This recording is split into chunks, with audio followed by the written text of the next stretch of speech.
आमिर साहब, आप ड्रामा भी लिखते रहे, स्क्रीन प्ले भी लिखते रहे, फिल्म के नाकिद भी हैं, सियासत, सिनेमा, समाज, किताब के मुसन्निफ भी हैं। और ये जो फिल्म सतलुज जिसका मैं जिक्र कर रहा हूँ, पन्नू जी जिसका बैकग्राउंड समझा रहे हैं, इस फिल्म में ऐसा क्या था जो बीजेपी लेड गवर्नमेंट इसे सेंसर कर रही है या इसे 2 दिन बाद ही Z5 से उठा दिया गया?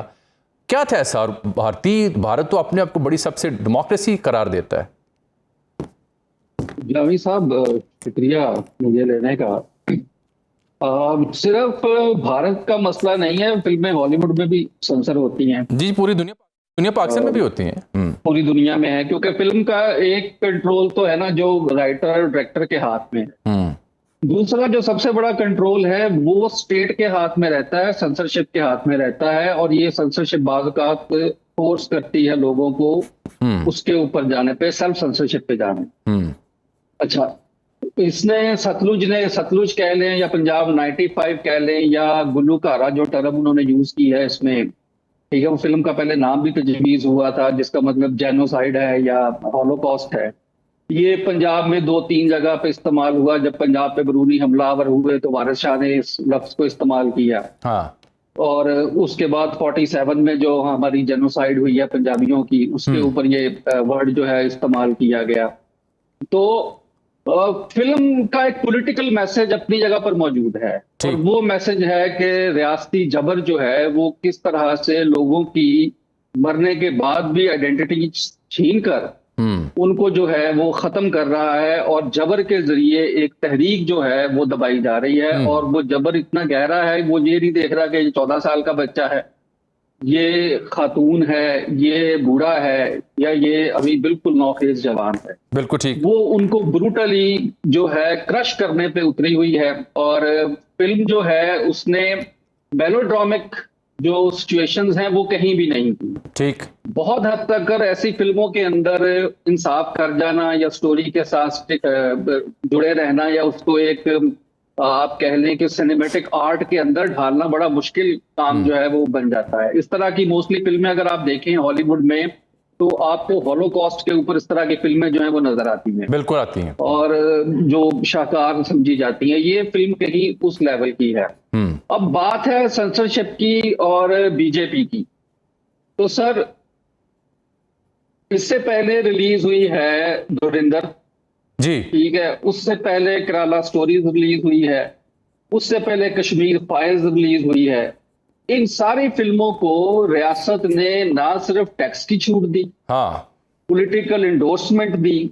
इसके अलावा बीजेपी के जो कांग्रेस के लोग, बीजेपी के जो पार्लियामेंटेरियंस हैं, उनके लिए फिल्म की स्पेशल स्क्रीनिंग्स कराई जाती हैं। फिर इन फिल्मों से हेट स्पीच निकाल के, जो कम्युनल हेट स्पीच पर मबनी है, उसको ट्विटर के ऊपर और दीगर सोशल मीडिया प्लेटफॉर्म्स के ऊपर ट्वीट किया जाता है, और अगेन उससे जो हेट्रेड है वो जनरेट की जाती है।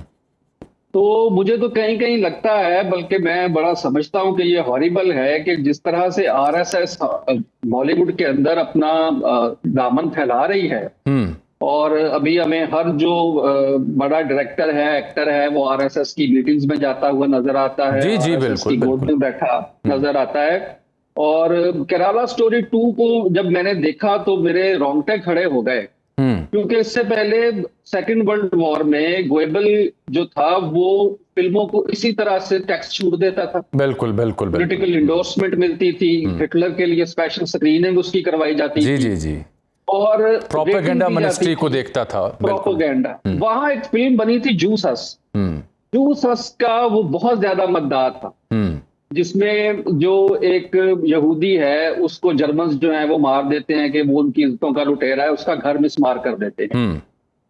केराला स्टोरी 2 के सीन्स उठा लें आखिरी, और जूसस के सीन उठा लें, तो पूरे का पूरा आपको एक ही प्लॉट, वहां पर एक जैसी केमिस्ट्री जो है वो नजर आती है। मुझे लगता है हाकम बदहान इसके ऊपर सीरियसली सोचना चाहिए कि शायद अब जो मुस्लिम्स हैं और दीगर माइनॉरिटीज हैं, नहीं, उनके लिए तो कोई बहुत या जेनोसाइड होने नहीं, ये आमिर रजा जी आप दुरुस्त फरमा रहे हैं, क्योंकि अभी तक के जो अज़ाइम हैं, आप देखें ना, वेस्ट बंगाल को देखना एक और तरह का ये राष्ट्रीय था उनका, और वहाँ जिस तरह से 10-10, 15-15 हज़ार की जहाँ लीड थी, उसको कैसे मुस्लिम वोटर्स को चेंज किया गया। और हालांकि नंबर ऑफ वोट्स का जो डिफरेंस है ममता बनर्जी और बीजेपी का, वो चंद लाख है, 10-12 लाख का डिफरेंस है, लेकिन सीटों की तादाद में कोई 100% उसमें फ़र्क आ चुका है। सिर्फ 5-10 हज़ार की लीड जो थी जहाँ जहाँ जिन हल्कों में, वहाँ मुस्लिम वोटर माइनॉरिटी को बस चेंज किया गया। तो ये यकीन उस जानिब जा रहा है। आपने बड़ी रेलिवेंट मिसालें दी हैं। मैं समझना चाह रहा हूँ आपसे कि ये तो वो बॉलीवुड था जहाँ पे स्क्रिप्ट राइटर मुसलमान थे, नगमा निगार मुसलमान थे, मौसीकार मुसलमान थे, तमाम जाने माने जो अदाकार हिदायतकार थे वो मुख्तलिफ जो औलिया के मज़ार थे वहाँ भी जाते थे, सिखों के मुक़द्दस मकामात पर भी जाते थे। लेकिन अब यकदम हम देख रहे हैं कि ये तमाम जो वहाँ पे हम आहंगी थी वो ख़त्म होके वो सेफरनाइज्ड हो चुके हैं और पीला रंग ओढ़ लिया उन्होंने, ज़ाफ़रानी रंग, हर लिहाज से। वो फिल्म में भी दिखाई दे रहा है, वो उनकी पार्टीज़ में भी दिखाई दे रहा है। तो इसका मतलब है कि वो बॉलीवुड जो मुख्तलिफ़ कम्युनिटीज़ का नुमाइंदा था, वो अब सिर्फ हिंदुत्व का नुमाइंदा हो चुका है और उसी की तरवीज होगी आने वाले दिनों में। सर, इसकी जो बड़ी वजह है वो ये है कि जिस बॉलीवुड की आप बात कर रहे हैं ना, उसमें बलराज साहनी थे, यश चोपड़ा थे, देवानंद थे। वो यहाँ से माइग्रेट होके गए थे।